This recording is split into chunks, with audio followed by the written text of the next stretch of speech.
what I say every day to everyone that asks me these questions also sometimes is like the luxury that I have is that I got to choose the people that I'm working with, and this is an absolute, like, I would not get rid of this for anything in the world.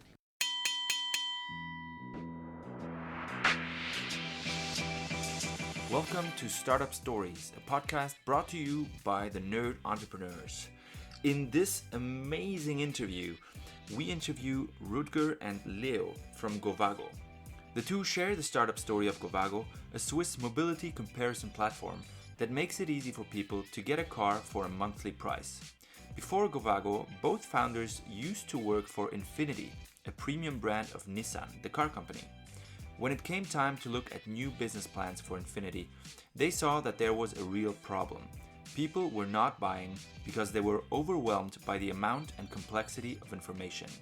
In this episode, you'll learn why it's so important to know the industry that you're in, how the right timing helped the team land their big investor, how the team went about splitting up their shares, how two friends can work on a business together, what the difference between a CEO and a COO is, and why the founders see Gowago as a source of trust in a time of autonomous driving. Plus many more insights and, of course, the weekly recommendation at the end of the podcast. Enjoy. Cool. So, welcome guys to our podcast. Thanks for taking the time. Thank you. This is very nice.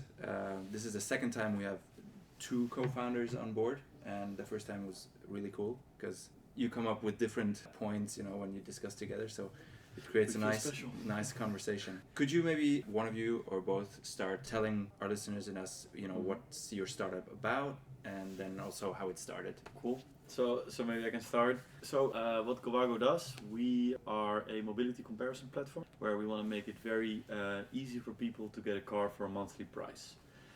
Just like Skyscanner or Kayak these days, where you can book flights, you can see the whole market, make an easy comparison. We want to do exactly the same for cars. Make sure that you're comparing apples with apples. Make sure that you feel comfortable on the website. No more old school UI UX, which we have on current car platforms. No, super modern approach, very intuitive, easy to use, easy overview, so that you convert in an easy way into a new car. So this is if I want to buy a car, or if I want to... This is only for people who want to get a car for a monthly payment, meaning we have the traditional ways of doing so, that's leasing and financing. And we also have a non-traditional way, which is the subscription-based models or flexible leasing. Mm-hmm. Some people even call it long-term rental, and that's just basically owning a car for very flexible, meaning you can give it back whenever you want, you can trade it in. There's a bunch of startups doing that in Switzerland. Yeah. And we believe that will take up a percentage of the market as well, and we want to educate the customer as well that this is also an option. Expats, for example, are interested in that because they don't know how long they will be in Switzerland, but the biggest ones are still leasing and financing. And how did you start with that idea? I mean, is that an idea that you come up with in at 1 a.m.? Well, basically, Rutger and I, before we were co-founders, we used to work in the same company. So we were in Nissan in the EMEA HQ, working for Infiniti. So that's the premium brand of Nissan, like Lexus is for Toyota. Yeah. And I was working in the marketing department in terms of marketing strategy, and Rutger was in sales and operation. And basically, we always met when it was time for a business plan or like midterm planning. And we were looking at the purchase funnels and basically analyzing the situation in terms of the current business, and to see, okay, with the budget that we have, what we're going to be able to deliver in the next phases. And more and more we did that, we saw that the numbers were never aligned, and actually looking deeper in the purchase funnel, we saw that there is a real problem of people converting. Why? Because now everyone is online and everyone has different ways of searching for cars, and they get completely overwhelmed by the information. Mm-hmm. So we wanted to do the first product that we did, that we worked on, was completely different than the one that we currently have. We just wanted to help people select their car. So basically a journey type user experience where you answer a couple of questions. We were quite inspired by Lemonade at the time. And basically just couple of questions, getting to your car, and that's what we wanted. But this to is do. also the difference with, for example, current car platforms such as AutoScout or Auto Ricardo. What they basically do is they give you a couple filters saying, if you want an Audi A3, you say Audi A3 and you got 1,000 Audi A3s, good luck. This is the market, and we really want to take a different approach, really take the customer by the hand a little bit, because we understand that, not everybody knows everything about cars, And a lot of people just know, okay, I got a budget of 500 francs, or they know, I've seen this Audi, it's cool, and it needs to have Bluetooth and navigation. That's really where we come in. Simple configuration, listen to a couple of requirements that you have, and then show you a results page which actually makes sense to you, and where you feel comfortable. And the big challenge, especially in the car business, is at the end of the journey you have the dealer, right? The car dealer, and the car dealer is a salesman that is specialized in a single brand. So if you were to buy a TV, for example, you can go to MediaMarkt, come in to the shop and ask, okay, like this is exactly my situation. What kind of TV is good for me? And like the salesman would say, okay, do you like gaming? Do you like to watch like very good HD movies? And then he would direct you to a particular brand. However, if you do that in a showroom, that's not possible, because the guy will never say, oh, you should not get a BMW, you should get actually an Audi, That's true. So that was what we wanted to have, and that's truly one of the value of Gowago, is the transparency. The transparency is very key for us, and that people get trust on the platform. So like all our user experience is defined around these two principles, to really, people that are confident, they are making a lot of confident choices on the internet, thanks to Kayak for flights, to booking.com or whatever. They have an overview of the market, and this is what we actually want to get back on the platform. That's a good point. Also the unbiasedness, that's super important, that people feel that you're not actually pushing for something. I mean, we always say we don't really care what you buy, we care if you buy. Yeah. So that's our goal. It's our goal to make sure that you can make this comparison. And that's we also are fully unbiased. Yeah. That's one of the reasons as well that we don't have car advertising on the platform. We don't have advertising at all, but especially because we want to get some money. But that's true. That's inquiry. But that's like when you go to other, like even the biggest in the world, cars.com, Auto Trader in the UK. You come on the page and you have a full. The landing page is an advertising in itself, and that's not the goal. I mean, there is a gap between actually your value proposition, which is like, okay, just choose whatever you want, but we are just pushing you towards something. Also, that's one of the things on AutoScout as well. For example, when you go to AutoScout, you type a brand and model, and the listing starts with a top, which is like sponsored listings basically. And for the 10 first pages, you have top listings. Because everybody pays for top. Yeah. Everybody so like. you see a car which has 3 wheels, and you're like, yeah, this is top. Like, yeah, this is not top. It's like this is not top. Yeah, it's not. Imagine if Google would do that. Yeah. Imagine if Google would say like the 3 first pages of your search will actually be advertising. Well, someone would come with something else, I guess. Yeah, definitely. Yeah. Let's quickly come back to your journey. So you worked together at the company. You came together always for business plans and things, right? You said. And then what did you do afterwards? Did you just say like, let's leave and jump into an adventure? No. So basically we discovered, we were colleagues first, and then after we had we became friends. I was going to that. And then like, we became, this of course, is we are friends. And then lovers. No, and then I'm gonna have to cut one. that. We became friends, and then one day we were going to a football game organized by Nissan for the employees, and we started talking entrepreneurship, and we saw both of us like the entrepreneurs fibers in each other, and we started talking about different projects. We had a project with tutoring at the time that is now actually happening in Switzerland.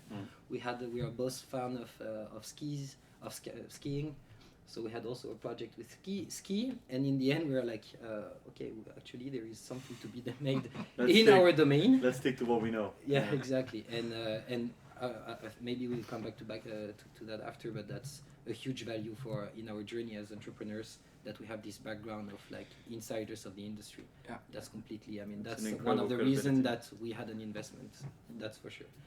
And what happened is that I had an opportunity to quit. I don't know if I can say that. An opportunity to quit. So I quit my position in Nissan back in October 2 years ago. And we didn't want to take the risk to have two entrepreneurs, one not working, and we were really trustful to each other. So, I mean, money-wise, we were very open and said, okay, if we need, Rutger would support me during this transition period. Started a couple of things. We worked towards our first pitch deck, and we sent out this deck to a Swiss startup factory. So that was our first, the first guys to believe in us, actually. We pitched there. We did Mass Challenge before though. We did Mass Challenge. That was nice. There, and we applied to Mass Challenge before, and we got. This is also very good about Mass Challenge, that they give everybody feedback. I mean, to be honest, our idea was not that great. Listeners, you can go in with an idea. We go exactly. Yeah. No, we actually got rejected from Mass Challenge. And so Mass Challenge is it a program? Yes, it's also a program. It's an accelerator program. It's an accelerator program, but I don't think they take equity. No, it's basically it's sponsored by other companies, and they have I think 1 million that they distribute towards the 10 startups, but they do the split. So like if there is a huge idea, it can get 500,000, and then the others way less. But it's a global program. So this was the first edition in Switzerland. And I mean, like the judges. The judges, they give you feedback on your application, written feedback, which is really cool, super helpful. So we read all of them, and there were a couple of really harsh ones. Like a couple were just saying like, guys, this would never work, and this would this and this and this. And trust me, I've been an angel for 10 years. This will never fly. Looking back, I mean, these guys were right. I mean, in all honesty, a couple points we can disagree because we had different information, because we were in the industry. But on a lot of points, they directed us in the right direction, and I think also that helped us. I mean, you need feedback, right? Whether it's good or bad, you need feedback. It's super important. So then Swiss Startup Factory. So yes, we did the application to Swiss Startup Factory, and I had a ski trip in Japan for with my friends that I organized like a year ago, and I never knew if I actually go there, because I mean there was this application. It's not a very good sign to say, okay, where's your co-founder? Skiing in Japan. Oh, that's a good entrepreneur. But that's exactly what happened. That's exactly. I went there, which started so the first edition, and no, because I was still working. Yes. So we had the month of February where we started, and it was in my I was quitting at the time, but I couldn't. You cannot just leave, right? So I could leave the 1st of March, and in February I still had to work, and we were doing this startup. This was startup factory, and we had a milestone coming up first week of March, and actually, so I was still working. We didn't really put any time on it. Léo was in Japan, and we had to pitch, and well, I remember the results we got in. It was on my last. This was hilarious, actually. On the last day of my job, so I was saying goodbye to my job to start living in Zurich, because this was in Lausanne. Start living in Zurich. Start the Swiss Startup Factory, and they basically tell us, well, we don't want to continue with you guys. Oh no. So we had to, in the call, convince them, and luckily we could convince them, saying, guys, we weren't full time. I was still working. Léo was in Japan. Give us another chance. They gave us another chance, and we took full advantage, and we succeeded in the Swiss Startup Factory. Awesome. Cool. But I lost almost, so on the day of my leaving, I almost lost 2 jobs at one day, basically. So that was quite bad, because I was doing my farewell. I was saying, so I'm sad that you're leaving. I was like, yeah, well, might do another farewell as well. Another thing. So yeah, that was quite crazy. Nice. How long time ago was that? A year and a half. I mean, like February 17. Okay. So you went through the program, which is 3 months. 3 months. Yeah. And correct. since then, how are you? How have you been financing yourself? Have you been? So quite fast. So for a marketplace like ours, you need a lot of money, because it's not going to make a revenue right from the start, right? You need a bunch of traffic to get on your platform to start converting before you any of interest to the other side, which in this case is the dealers. So we knew we needed some money, and quite fast we started cold calling, and we actually got a good lead in insurance companies and also from media companies. So that was Tata Media, who's our current investor. And it was actually a cold call. I remember I cold called them, and we got some feedback saying, okay, cool, send us an email. Send an email, and that was really cool. We went there, and they challenged us heavily on the industry. and we came back quite strong because we know the industry quite well, and that's one of the reasons why they said, okay, let's meet these guys another time, and we continued and then got the investment. Yeah.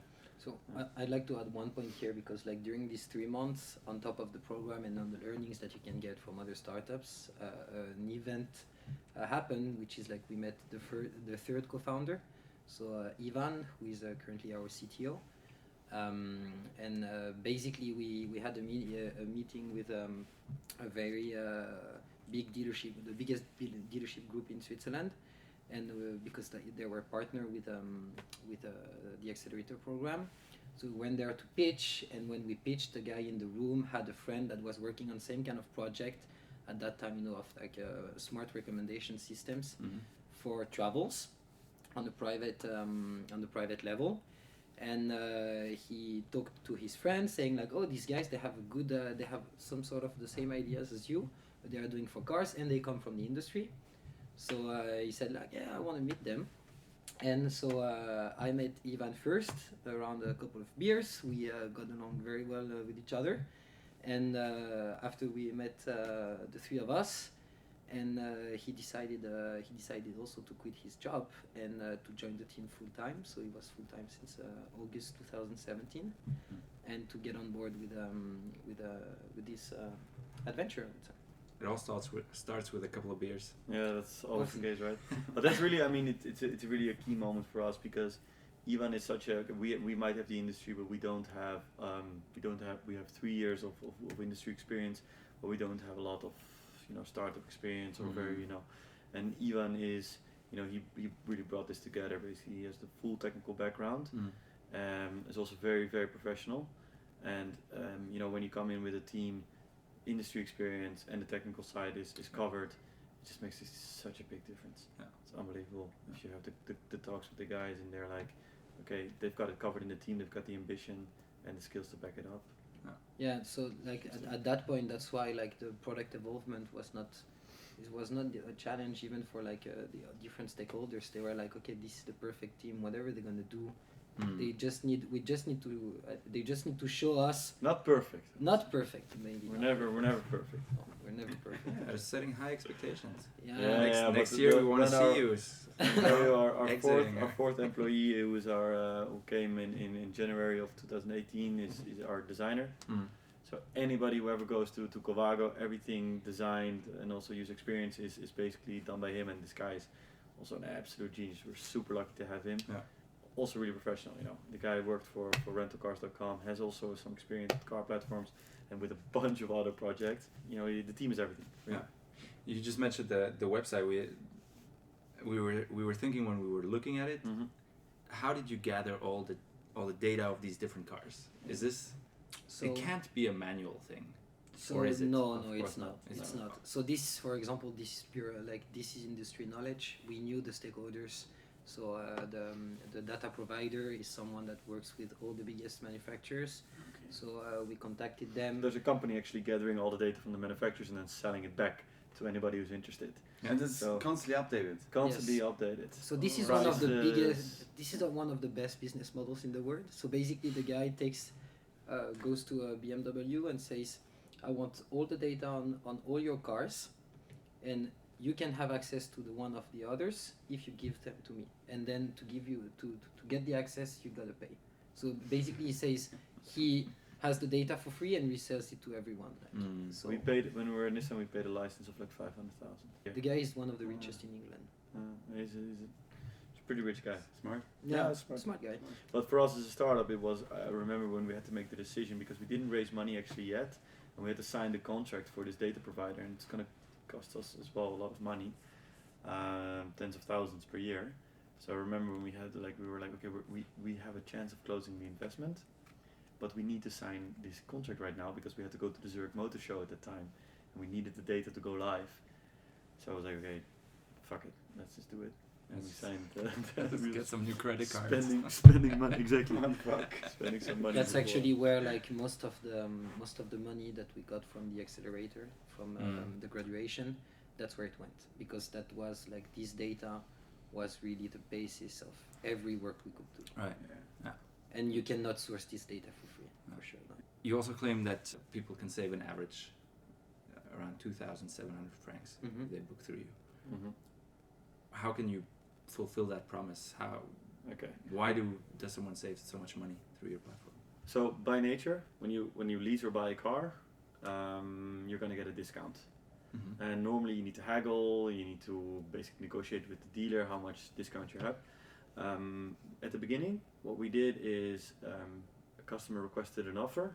We asked the dealer, put us in BCC on your offer back to the customer, so we can see. We told him that was of speed, that is of speed reasons, but we also see the discounts that they give. We basically analyze that, and an average discount is what we say there. So the average discount that you can get through the Gowago is 2,000. That's calculated on real offers that we get in. And we create a little bit of competition between the dealers, so you can get a little bit more discount. They're a little bit more incentivized. Hey, I need to give a little bit more discount. But it's also good for it's not only good for the customer, it's also good for the dealer, because in the end, he gets, of course, more leads. And if he has a good product, if he has something on the lot that is good, he can just send it out and then make a good offer on that. So he's gonna give a discount anyway. We have to be fair about that. We just need to push him for the right customer, basically, the discount. So you also take out the haggling bit that Exactly. the customer would have to do, and probably will not do as good as Exactly. as you can do. That's the goal. I mean, we're not gonna say that we're perfect right now. We definitely need to improve on that. Yeah. But that's what we want to do, because customers hate haggling. If you look at the research, they really hate haggling, and they always say that they've got a good deal afterwards, because nobody wants to find out that they had a shit deal, right? So and I would add that now even the industry in its whole hates the haggling. I mean, except dealers, of course.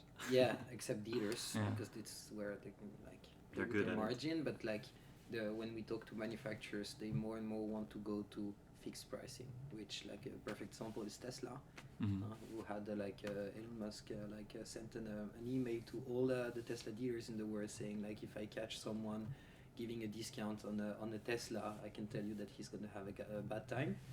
And the companies now, they want to get rid of this as well. So this is also one point for us where we can say, okay.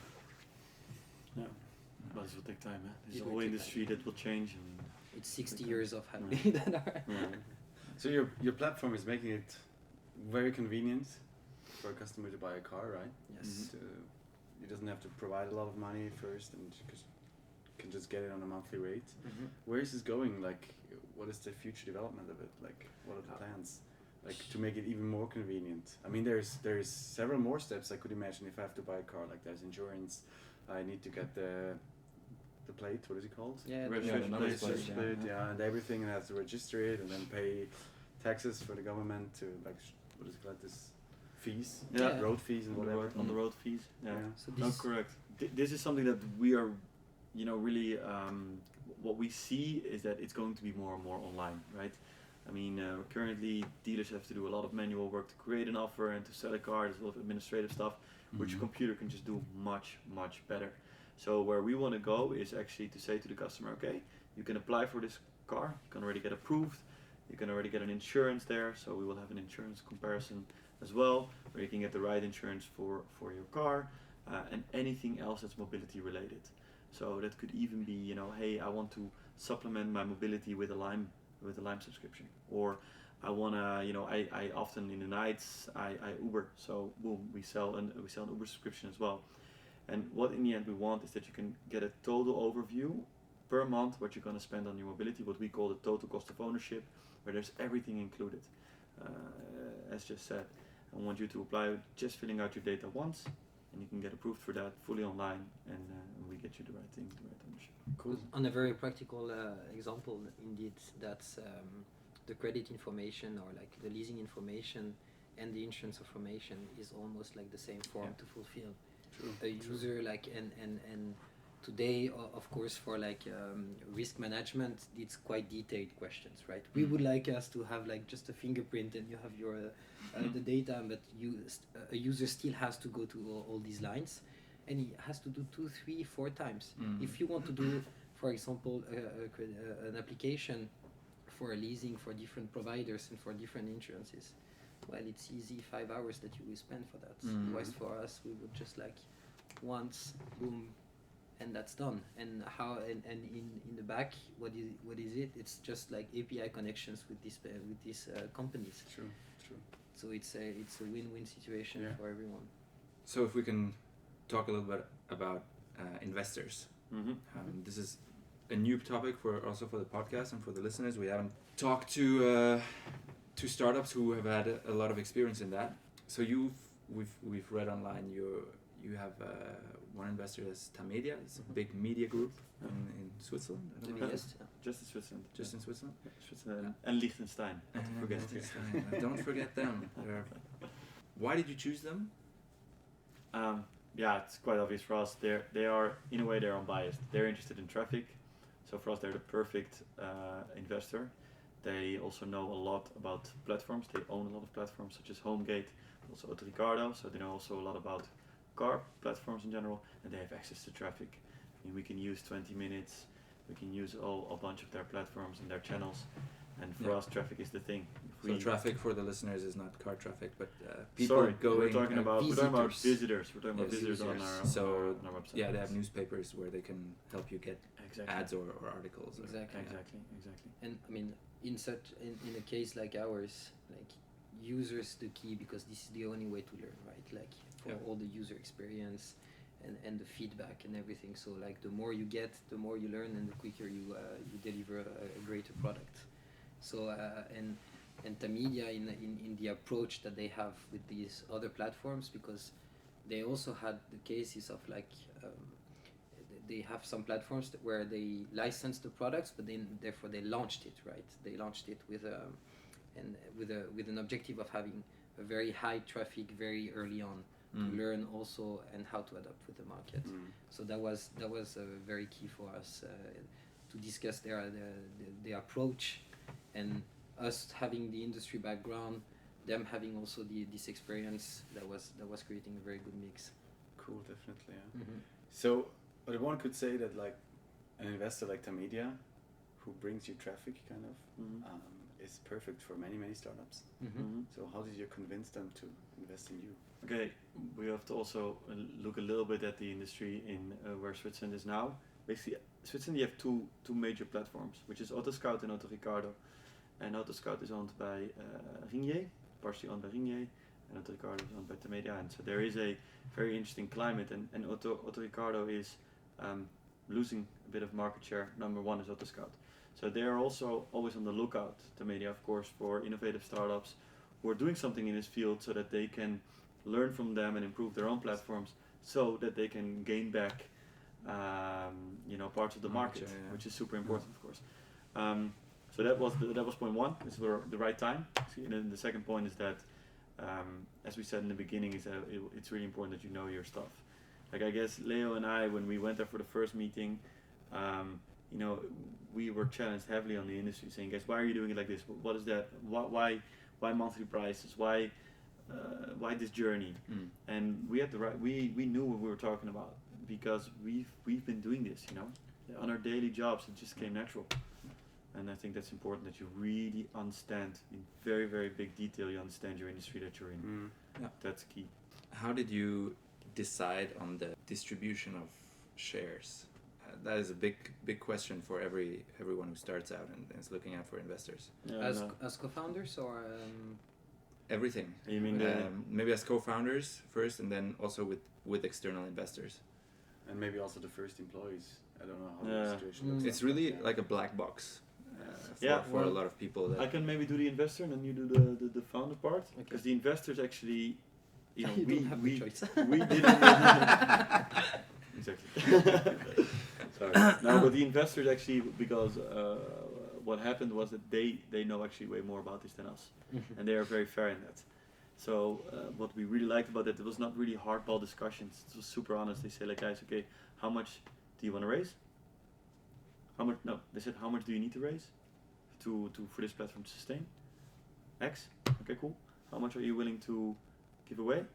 Okay, it's X. Okay, we have a valuation now because we can calculate it. We're going to go back and see if that's accepted by us. And the next meeting they said, okay, we want to do this. We went back and said, okay. So they really went from the approach, how much do you need? How much are you willing to give away? because you can't value a startup at that stage. It's impossible. We don't have any cash flow. We don't have any users. You Didn't know, have any we- user. yeah. It was we just that's test platform. at that How did time. you come up with the number? How much you want to give away? You don't need to say the number, but No. what's the thought process? I mean, Well, the number is public, yeah, so yeah, we the can numbers say were it. public. So what's the number? 20%. It was 20%. You wanted to give it away 20%. Mhm. We were okay with giving away 20% Yeah. because we knew we needed to get a seat on the table. Yeah. You know, we knew we need to start and we know we need to sell something. I mean, these guys have the money. The one who has the money decides, right? So Yes. we knew we wanted to have majority. They also want you to have majority tomato because you know Yeah. they want you to basically do what you do best. Yeah. They want you to see what you can do, test you a little bit, Mm. and And after, I mean, like there is also behind that. I mean, now taking a step back now with all the learnings that we have, also reading all these contracts, you know, you have some in the shareholder agreements. You have some decisions that needs to be taken at 75%, for example. So we like 25% for me. I would say in the seed round is an absolute threshold because. I mean, afterwards you will lose not only power in terms of equity, but also power in terms of discussion and stuff. Yeah. And taking Everything, decisions, of yeah. course, everything is negotiable, but still there are some standards, and the companies that invest, I mean, they have a typical process. You know, they will say, okay, this round, we do this round with this objective. If it's fulfilled, there is this carrot, and after, I mean, the other investors will come and say, okay, now that I come at this point, I want that and that and that. Yeah. And the problem, like if you give away too much equity, is in the end you arrive like Series A or Series B, and you don't have any decision. Mhm. It's not your company Yeah. anymore. Yeah. And on the opposite, if you give way too little, either you have a great idea and your valuation is huge and good for you, but the worst case I would say is to lack money. I mean, cash is king. Yeah. You need You just don't and get you the need investors. time Yeah. because if you say, okay, I raise money and in 4 months we need to start again, it's like it's a constant endless cycle. process. Yeah, Yeah. definitely. Yeah. And for the founders, I would say a lot of when we discussed and some people that are outside of the entrepreneurs scene, I would say okay, I have a great idea. I want to have I need equities for that. We were absolutely not believers of this. I mean, like we are. Don't know if we can say if we were equally split, but like for us, it was for sure. There was not even a question. I mean, like we're gonna bring. What happened before is just triggers. Like Everybody brings his own Exactly. thing to the table, and when you 99% look at it, is the execution, and like It if was someone is unbalanced in that, like that's a killer. I mean, we've been very Swiss in this approach. I would yeah, say. but it's Yes. also really. I mean, here again, you need to also really feel what the other party wants, right? Because all of us three, you know, we're all very ambitious. We all want to do, you know, major exits, and we all want. And there was just also no way that because we all bring something different to the table, that was going to be valued at any less than the other. So, Yeah. you know, Mhm. and you need to just get going. That's also something, you know. That's, you know, you can always discuss. Oh no, I'm getting screwed here. I mean, just get going, you know. And the first time is, you know, you need to get going. You need to start. And of course, we're doing something wrong. We're doing something wrong right this second. And we'll find out what that is, and we'll take our learnings from it, right? With us? No, I'm talking This in is the the best thing you could do. This is a huge mistake. This is a huge mistake. What are we doing here? No, what I always find that super interesting is that actually, you know, we are taking so many actions on a daily basis, and in 2-3 months from now, maybe even earlier, we're gonna look back and like, wow, that was so stupid. Why did we do that? We And have we're that doing all the time. Yeah, everybody has that, right? We And have that's no also idea. beautiful because we're improving. You know, Yeah. we're all of us we're getting better. Yeah. And yeah, I love it, to be honest. I'm curious. What's the difference between a COO and a CEO? Just not, of course, a CEO, you know, maybe has the final decision somewhere in a contract. It said, but what does a day look like Well- between you two? That's a very good question because actually that was a big point because we started really the company, the three of us, so Ivan, Rutger, and I, and Rutger and I kind of had the same job Right. in the past, and Ivan was super defined, right? So indeed, there's been some overlapping, some things that we wanted to do together.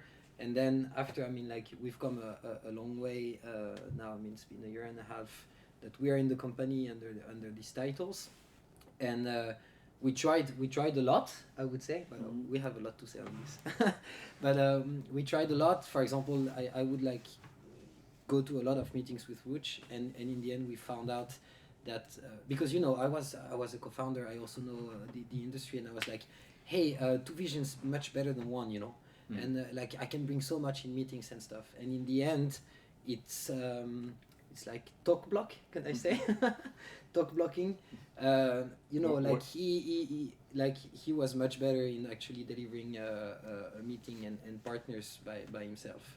And so I stepped back from this and I went to other topics.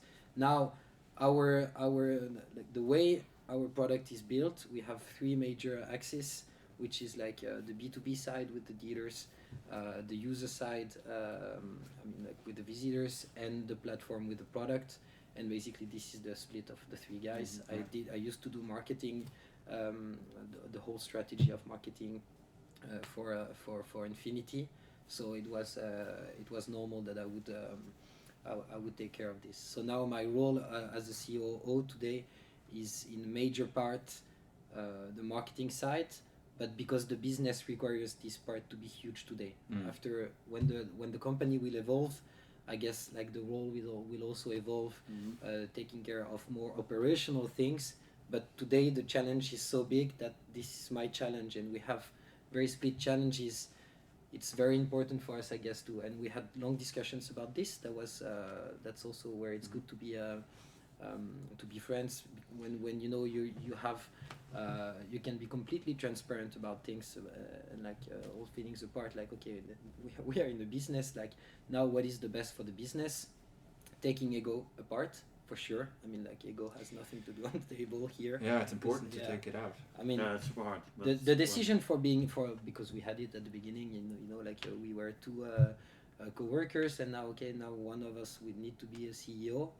In 5 minutes, that was discussed. Yeah, it was very fast. That was very fast. He said, "I want to be." I said, "Okay, it's fine. It's just for some interviews. I would like to be here, and I'm here, so that's great." I mean, Yeah, but I guess what I always say as well when I'm in a meeting or something, when you present a team, I think us three, like of course Ivan is responsible for delivering the product as it is. I'm responsible for making sure that we're getting the right partners on board that support basically the strategy of the company, and that we get the right data on board. And then Leo is responsible for making sure that people use it, and that we are correctly branded in the market, and that it runs smooth basically in terms of operations, because it's also a huge thing. Like there's a ton of things happening for the customer in the back. It might look very simple, but it's definitely not process wise. But so I mean, it was not, I wouldn't say it was a challenge, but indeed when we had the discussions, when it's a decision point, right? We are sitting, the three of us. If there is a decision on the product technical side, if Ivan says no, it cannot be done, then us two don't really have. I mean, like we cannot say, yeah, but man, I read something on Wired or whatever. Another language. Yeah, like okay, I'm gonna change from C++ to whatever. Okay, fine. Yeah. When it came to us, I mean, that was like the personalities, because like this really like different angles, and it's strategy to tackle. On the technical, okay, there is a bit of strategy, but also it's technical capabilities. It's much more tangible.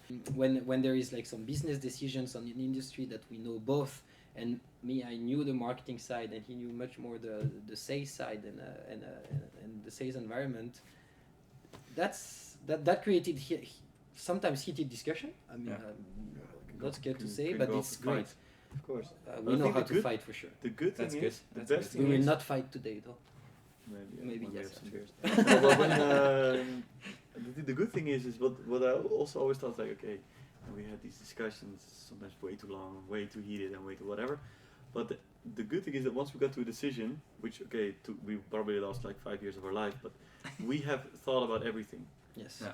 And there was we knew, like, when we're taking a decision, we knew, okay, we're happy with this decision because there is literally nothing. We have talked about everything right now. Yeah.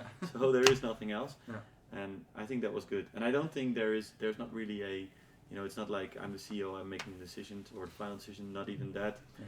It has to go also quite natural with the 3 founders, and even Patrick as well, who's our our 4th guy, who is very much involved everything strategically. It has to make sense for all the different facets. And even developers at some points as well. Yeah, true. Like we tried that. That's a huge that's. But it's difficult. I mean, they're of course abroad. Yeah, but this probably. I mean, the CEOs.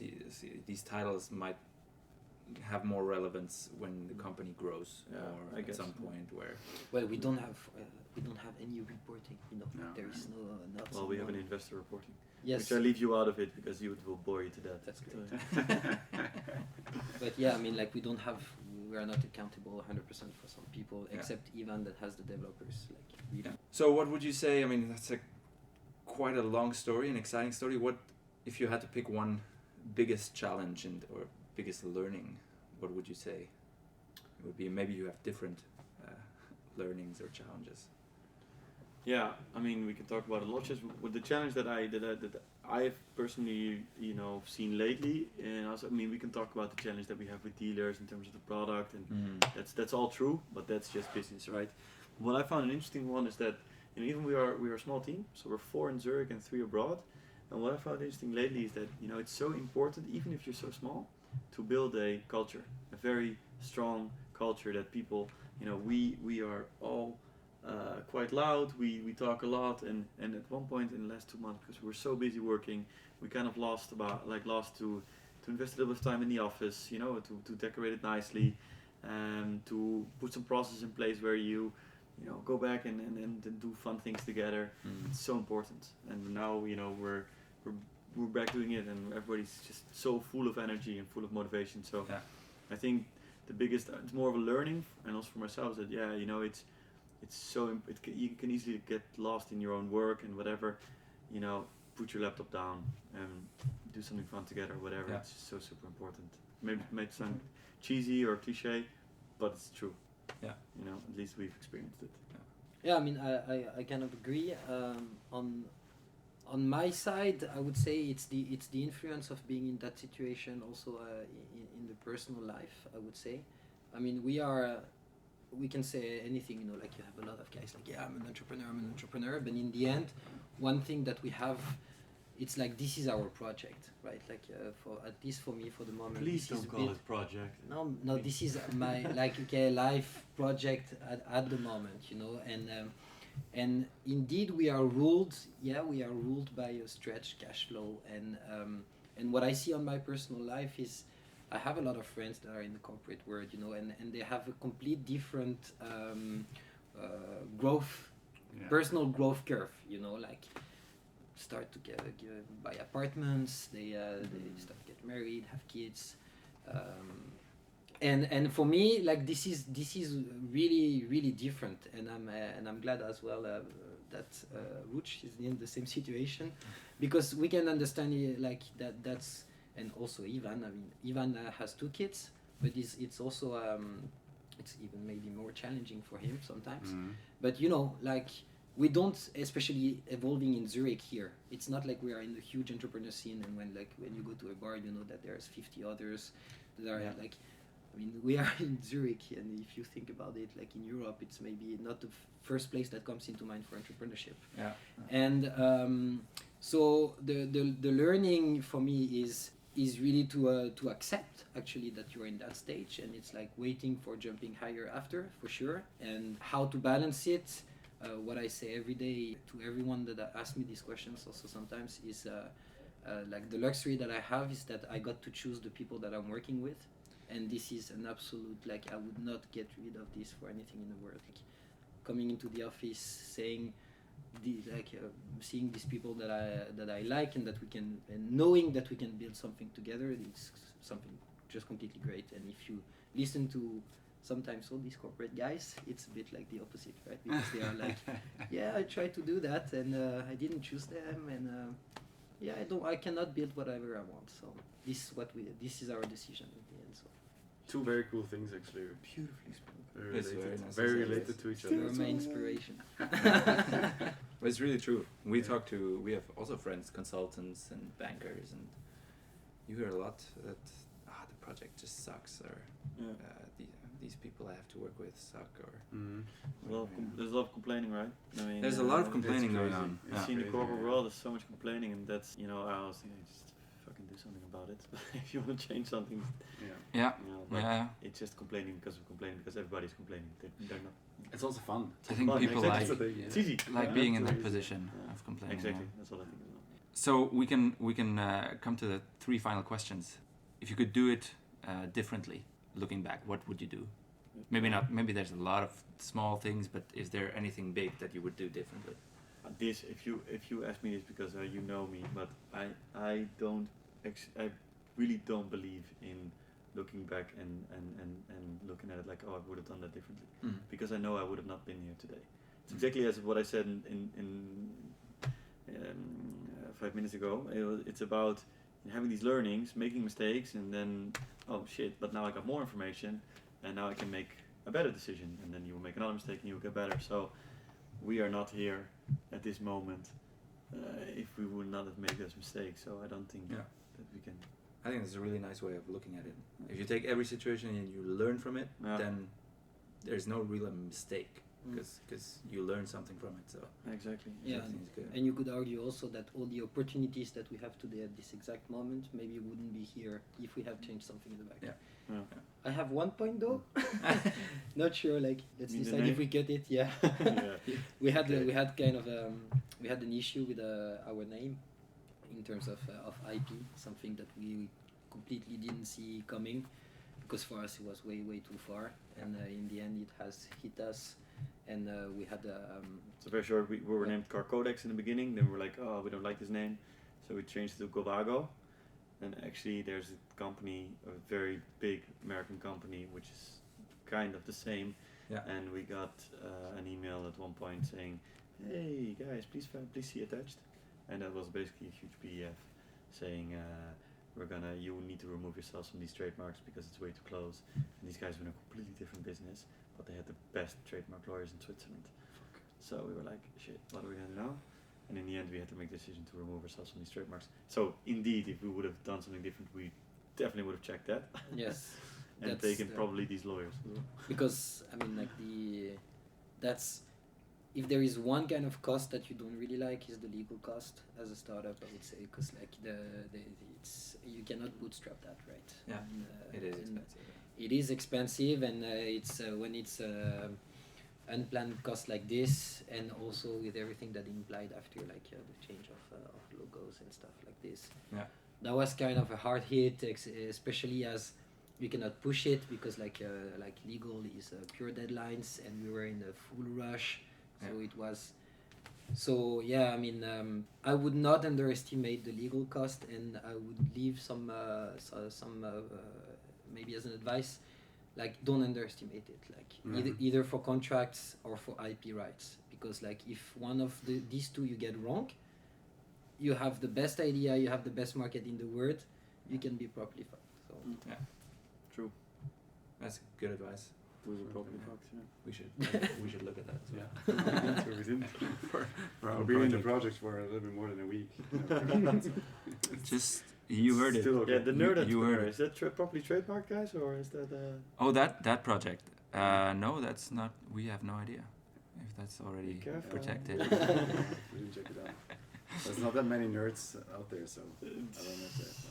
well, we got a couple. Are you hopeful for the market you're in the future? And what do you think? How do you think it's going to change?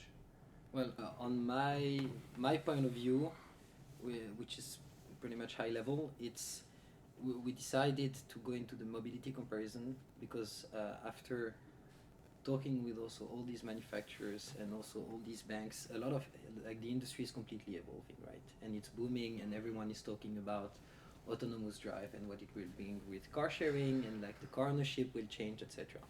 And what we learned is that these companies are taking bets, so they are injecting a lot of money in some like BMW invested 1 billion in a company in the US called Fair.com, which is like the subscription models for flexibility, and everyone's taking their own bet. It's like like these ants towers where like you push you put your foot in and everyone is getting agitated, you know. And what I think Gowago will play a key role is whatever model wins, Gowago will be there in the future, because we are going to compare, and if there is 10 more innovative models that come, they will be welcome on Gowago. So that's really that's my hope for the future, that we are still here as a reference and ready to be here. Why? Because we will have built the right tools and the right API connections and the right knowledge to actually come and explain to the users what like the finance companies want to do. Because in the end, you know, it's going to be some marketing and sales guys in a room, and they're going to say, okay, we need to market it like this, but in the end what we want is the user to come and say, Gowago explains me that the flexibility of this car is like this is going to be the final price, and this is going to be the total cost of ownership. I go for that. Source of trust. And whatever the market is changing, we will be there. Yeah, because there's always going to be a lot of different companies offering many different cars. Well, I mean, the consolidation of car companies will not happen anytime soon. I mean, you see a little bit. You see bigger conglomerates now, or bigger groups existing now. Yeah, you know, Mitsubishi, Renault, Nissan is now the biggest group in the world in 2018. Of course, Volkswagen, who has a bunch of brands. But I'm extremely hopeful, and it's actually for the reason that it's gonna, in the end, the customer is going to win. In the next couple of years, the customer is going to pay a fair price for his mobility, and it's exactly through platforms like ours. It's because the manufacturers can't bullshit anymore as much as they did in the past. Transparency is coming. The customers are demanding it. So for the customer, I'm extremely hopeful. We're already seeing the first parts now, and that's cool. That's really nice, and we're gonna push for that. That's our job. It's to push transparency, to push fair pricing, that the customer can actually make. And of course, we understand the business needs to make money, but the customer needs to pay something which is fair. Yeah, maybe then we can come to the last question, right? Sure. What is the last book or article or YouTube video or whatever you have seen that you would recommend to entrepreneurs, and why would you recommend it? You're laughing. Yeah, because I'm fully into a ton of motivational videos. I use that a lot. So I mean, you know, I'm super corny in this. You know, I like Jim Rohn. I don't know if you guys know Jim Rohn, but that guy is a legend in business from like back in the 70s, 80s, 90s. And the guy has a YouTube channel which makes, you know, he just basically says, always do more than you get paid for, which in my opinion makes a lot of sense.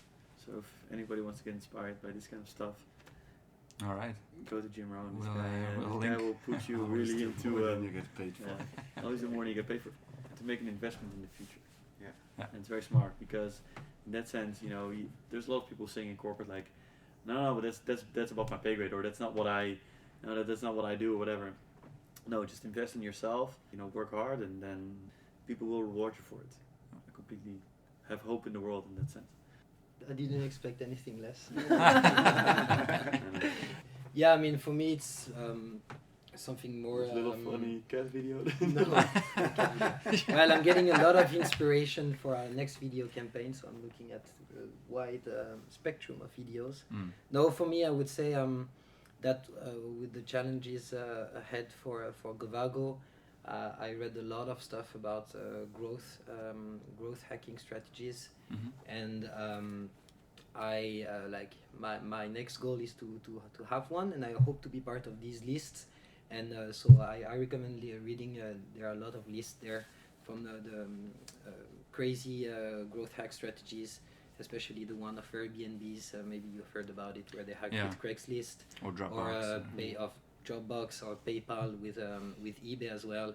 And it's very inspiring. And actually, when you deep dive a little bit more into it, you can see some things with your product, and it doesn't cost a lot to try. And so I would recommend to read this, and after a huge button to say, okay, let's try one thing, and let's see if it doesn't work, it's not bad. But if it works, like, you get a huge reward. Yeah. All right. I mean, we'll link to all these things in the description. Sure, we can send links. Sponsor my Growth boy hack. Jim Rohn. He's dead though. But okay. Right, and we'll add a cat video as well Cat for your sake. Great. Guys, thanks so much. You've answered all our questions. Thanks so much for your time and sharing course, sharing anytime. that openly. Pleasure. That's cool. Pleasure. And So, a lot of success for the future. thanks a lot. We're gonna do our best. We will share it. Yeah. We will share Sure. So the URL is, will it change or is Gowago.ch. it Gowago.ch? Gowago.ch. Please check it out. Convert. It would help a lot for us.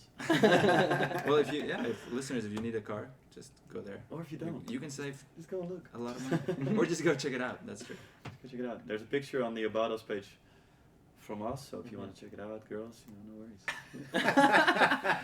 All right. Not This has turned into a dating blog. It's not a dating blog. I'm completely wrong here. It's after your date is after. Shit. All right. Cool. Thanks. Cool. Thanks. Thank you so much for listening to this episode. I really enjoyed interviewing the two guys from Gowago. And yeah, go check out their website at gowago.ch if you think or have been thinking about getting a car. I'm sure you'll get a great deal there.